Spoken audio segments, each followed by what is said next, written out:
I goes to school. I knows everybody are bestest people. He's the most best friend of me. Thanks you. I is present in the class. और बहुत तरीके का sentences हैं और सारे sentences आपको सुन के बहुत हंसी भी आ रही होगी. Those people who do not know English, उन लोगों को हंसी नहीं आ रही है, लेकिन जो लोग इंग्लिश ग्रामर जानते हैं उन लोगों को ये सारे सेंटेंसेस बहुत फनी लगेंगे और अगर कोई उसके सामने बोले तो शायद हंस भी दे. ए तुमको इंग्लिश नहीं आती है. ये सारे सिचुएशंस आप लोग बहुत सारी जगह फेस कर चुके हैं जब आपकी इंग्लिश अच्छी नहीं है इसीलिए लोग आपका मजाक उड़ाए हैं. तो इसके पीछे साइकोलॉजी क्या है, लोग ऐसा क्यों सोचते हैं? हमारा एक मेंटल सिस्टम है और उस मेंटल सिस्टम में हम लोगों को जो सारी चीजें पता है उसके बाहर से अगर कोई चीज कोई इनपुट अगर आए तो initially that idea generates laughter. हम लोग ऐसे सोचते हैं कि खाना खाने के लिए होता है, लेकिन अगर आपके सामने कोई भी खाना चेहरे पे लगाए तो हम लोग हंस देंगे.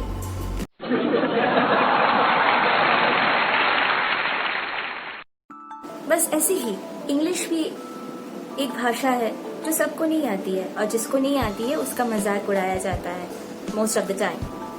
And this is not good. This is not good as a practice. आप पहली बार जब इंग्लिश में बोलेंगे खार इंस्टेड ऑफ कार, आपको लगेगा खार बोल रहे हैं. खार मतलब फर्टिलाइजर होता है.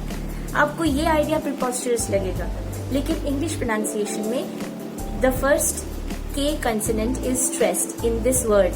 स्ट्रेस एक सिस्टम है इंग्लिश का. तो आपको इंग्लिश ब्रिटिश एक्सेंट में कार सुनाई नहीं देगा. Most of the time British accent में आई हैव अ कार यही वाला वर्ड सुनाई देगा. लेकिन अगर आप वो पहली बार से बोले तो आपको हंसी आएगी क्योंकि आप खुद को ऐसे पहली बार सुन रहे हैं. आपके सिस्टम में वो रजिस्टर्ड नहीं है. तो अगर कोई हंसता है आपके इंग्लिश ना जानने पे या आपकी इंग्लिश गलत बोलने पे तो उसका बुरा मत मानिए. आप ये समझ लीजिए कि जो भी है सामने वाला है उसको मेरी गलतियों का एहसास नहीं है. उसको नहीं पता कि मुझे ये चीजें नहीं पता है. अब जब भी कोई आप पे हंसेगा आप ये कंसिडर कर लीजिए कि आप कहीं गलत जा रहे हैं. तुरंत उसको पूछिए कि आपने क्यों हंसा, मैंने क्या बोला और क्यों वो गलत है. So next time somebody makes fun of you, कोई भी अगर मजाक उड़ाए तो उनसे बोलिए कि मजाक तो उड़ा लिए, अब सिखा भी दो गलती कहाँ है. That is the best way to turn your disadvantages to advantages.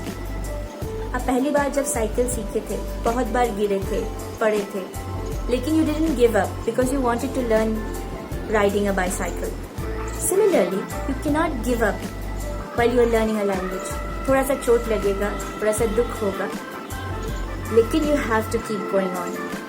और जो गलत तरीके से बोल रहे हैं, जो कोशिश कर रहे हैं, उन पे हंसना बिल्कुल नहीं चाहिए, उनको सुधारना चाहिए. Laughing at a person for not knowing English is being very unkind.